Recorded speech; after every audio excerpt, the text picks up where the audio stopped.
لي زامي، سمعتوا الخبر؟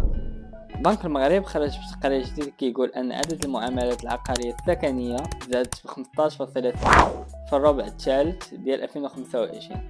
واش عارف شنو كيعني هذا الرقم؟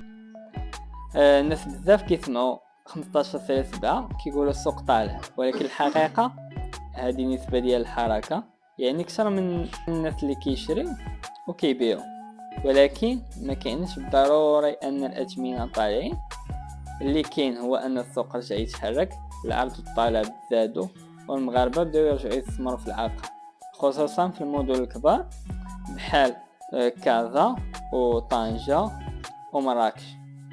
القاعده كتقول كل ما كيزاد عدد الصفقات كتبدا المنافسه ما بين المستثمرين كيشريو وما بين المستثمرين، وبالتالي السوق كيرجع يتنفس.